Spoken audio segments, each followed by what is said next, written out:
Olha, pessoal, mais uma espetacular notícia econômica fiscal do governo Lula. Quem poderia imaginar que a dívida bruta está se aproximando perigosamente dos 80%? Sim, tem gente que acha que até o final do ano a marca de 80% do PIB vai ser atingida por essa dívida que não para de crescer e alcançamos a maior proporção desde 2021, naquele período da pandemia que, como eu sempre digo por aqui, não pode ser levado em consideração por se tratar de uma situação completamente atípica. O Brasil não vive nada, absolutamente nada, que justifique esse cenário, a não ser, é claro, se levarmos em consideração o desgoverno Lula, o grande motivo por trás desses números assombrosos. Estamos falando de quase 9 trilhões de reais de dívida pública que só faz crescer. É o maior valor de déficit primário, inclusive, né, estamos falando de déficit primário em agosto, que supera a expectativa do mercado, que já não era boa. Ainda assim o governo consegue dobrar a meta de fazer um resultado ruim, é claro. E, mais uma vez, pelo quinto mês consecutivo, o acumulado de 12 meses da dívida pública, do déficit nominal, ou seja, de quanto que o governo gastou a mais do que conseguiu arrecadar, fica acima de 1 trilhão de reais. Isso aqui é um novo normal do desgoverno Lula. Volto a dizer, só tende a piorar. Vamos conversar então sobre esse cenário aqui, mas antes não se esqueça de se inscrever no meu canal se você ainda não for inscrito. E se você quiser colaborar financeiramente aqui com este meu modesto trabalho, você pode se tornar membro patrocinador do meu canal. Basta clicar no botão Seja Membro aí embaixo, a partir de R$ 1,99 por mês. Não te custa tanto assim, mas me ajuda bastante, pode ter certeza disso, né? Então, esse percentual aqui da dívida bruta disparou, aumentou 6,9 pontos percentuais no mês de agosto, né? Então, realmente, isso aqui, na comparação com 12 meses, obviamente, estamos falando de um salto aqui, né, de 0,2 de um mês para o outro, 0,2% a mais nesse índice total da dívida, né? Então, dá uma olhada nesse gráfico aqui, que demonstra a evolução da dívida bruta, que é o que realmente importa, certo? Questão de resultado primário, meta fiscal, isso tudo é enganação, isso tudo é uma embalagem para disfarçar a realidade, que é um abismo fiscal completo que, vamos lá, governo após governo tem proporcionado para o Brasil, mas alguns o fazem com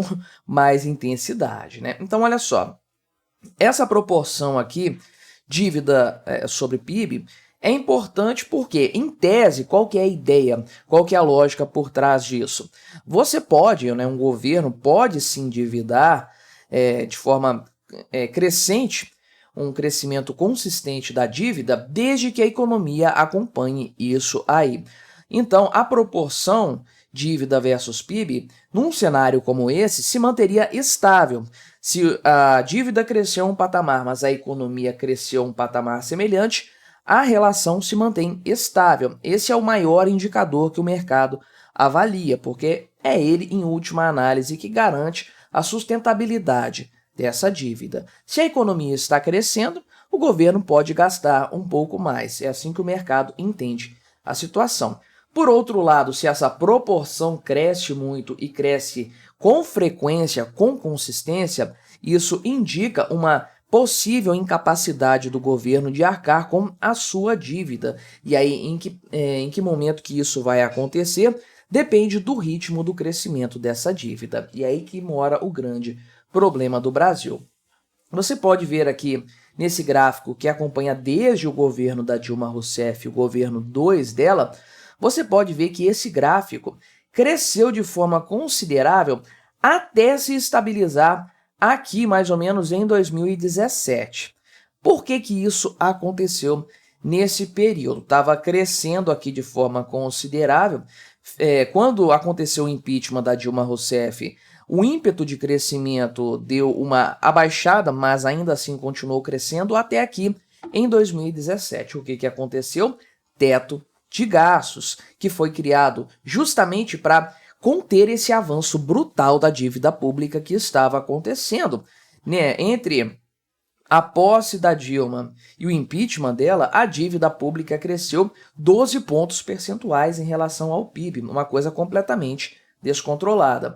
Então, para evitar essa catástrofe completa, que isso continuasse, foi estipulado o teto de gastos, e aí, então, a dívida se estabilizou nesse patamar, foi alcançado o resultado desejado, que é impedir que esse percentual dívida versus PIB continuasse subindo. E até aqui no começo do governo Bolsonaro, você pode ver que houve uma leve queda dessa dívida. Se isso fosse uma tendência, certamente até o final do governo Bolsonaro, o patamar de 70% seria alcançado, né? Acontece que não dá para a gente saber se era uma tendência mesmo ou não por causa da pandemia. E aí, essa coisa subiu de forma descontrolada. Primeiro porque o governo gastou mais, logo a dívida subiu, e por outro lado, o PIB caiu muito por conta do fecha tudo, da atividade econômica restrita. Então, nessa proporção, o numerador subiu, o denominador diminuiu, o percentual resultante disparou, chegou aqui a 87,7%. Mas eu sempre digo, não dá para considerar esses percentuais. Esse período aqui, atípico, estranho, na história do Brasil, se deve a um motivo atípico estranho. Ou seja, não pode ser considerado nas comparações. O que nós tivemos na sequência aqui foi um resultado que chegou a 71,7% no final do governo Bolsonaro, recuperando aquela proporção que havia subido de forma assustadora durante a pandemia, porque foi o retorno à normalidade. E é por isso que eu digo que se não tivesse acontecido esse evento excepcional, pode ser que a dívida estivesse sim na casa dos 70% aqui em dezembro de 2022, né? 70% redondinho, eu quero dizer, melhorando um cenário que já estava muito melhor. Esse patamar não se via desde aqui, né? Praticamente o período do início do governo Temer, quando o Brasil estava ali lidando com uma piora econômica, né? Uma situação crescente. Então aqui era o efeito oposto à tendência oposta. E aí chega o governo Lula, se estabelece, Lula chega ao poder, e aí nós temos isso, né? Praticamente 7 pontos percentuais de aumento da dívida pública em 1 ano e 8 meses de governo. Isso aqui vai aumentar consideravelmente e muito provavelmente vai bater os 80 pontos percentuais em 2024, porque só neste ano já subiu 4,1 pontos. Para alcançar os 80%, tem que subir mais 1,4. Então, realmente é muito provável que isso aconteça, né? E aqui nós temos o tal do valor aqui, né, do déficit nominal, que se mantém pelo 5º mês seguido acima de R$ 1 trilhão, né? Um patamar completamente esdrúxulo e que eu acho que não foi alcançado lá na época da pandemia. Sim, teve mais de R$ 1 trilhão, mas foi só esse mês de janeiro de 2021. Esse aqui é o acumulado de 12 meses. A janela móvel, que compara o cenário mês após mês do ano imediatamente anterior. E aqui, eu lembro que eu falei disso aqui no começo do ano, em outras oportunidades, né? Logo quando a dívida atingiu R$ 1 trilhão, eu falei, e eu mostrei esse gráfico aqui antes, né? Indicando que aqui na pandemia, quando chegou-se a esse cenário, o pior cenário de R$ 1 trilhão de gasto, de déficit, aliás, né? Ou seja, a diferença entre receitas e despesas, logo na sequência começou uma tendência de recuperação que foi lá embaixo. Olha aqui, mantendo um patamar que já vinha desde o governo do Michel Temer, né? Uma redução constante, considerável da dívida pública, que não fosse a pandemia teria sido ainda melhor. Só que aí nós tivemos a segunda pandemia, que foi o governo Lula, causando esse cenário. É impressionante como o Haddad, o Lula, a própria imprensa ficam colocando a culpa disso aqui no Bolsonaro. Olha como é que estava o gráfico aqui de recuperação do déficit de melhora do resultado fiscal no governo Bolsonaro e olha como está no governo Lula. E aí nós estamos nesse patamar aqui acima de R$ 1 trilhão há um bom tempo, muito pior do que na pandemia, né? 5 meses, na verdade. E não dá para saber se nós já estamos na recuperação, para fazer a barriguinha, igual tem aqui uma barriguinha, né? Não dá para saber, porque realmente a coisa desandou por completo, ao que tudo indica. E nisso aí, né, os gastos com a dívida pública estão na estratosfera. Sim, teve uma leve queda do último mês para cá, mas ainda assim é um gasto brutal, 855 bilhões de reais só com os juros de uma dívida que obviamente cresce mês após mês. É simples assim a história, né? Aqui também é uma janela de 12 meses, tá? E em matéria de resultado primário, o mercado estimava um valor aqui de resultado primário menor, né? Uma expectativa de 20 bilhões de reais, um pouco menos de 21, e o governo, na verdade, entregou 21,425 bilhões de reais de déficit primário. Agora, como é que o governo Lula vai alcançar a meta fiscal estabelecida com esse tipo de resultado mensal? Isso aqui em um mês é praticamente tudo que o governo pode ter de resultado negativo este ano, né?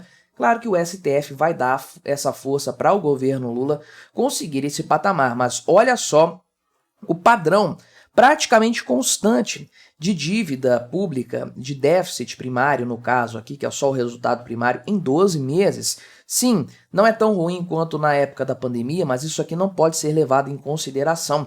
Olha como era antes isso, né? O padrão na casa dos 100 bilhões de reais, ainda assim um resultado muito ruim, mas olha, o governo Lula conseguiu piorar isso de forma considerável. E aí, vai melhorar? Não, não vai melhorar, não há indícios disso, o mercado já precificou esse problema e basicamente nós estamos apenas tentando adivinhar, palpitando se esse patamar aqui de dívida sobre PIB vai atingir 80% este ano ainda ou não, mas que vai piorar, isso é inevitável. Mas me diga aí o que você achou desta minha análise, colabore com o nosso debate, deixe aí o seu comentário, se inscreva no meu canal se você ainda não for inscrito e até a próxima.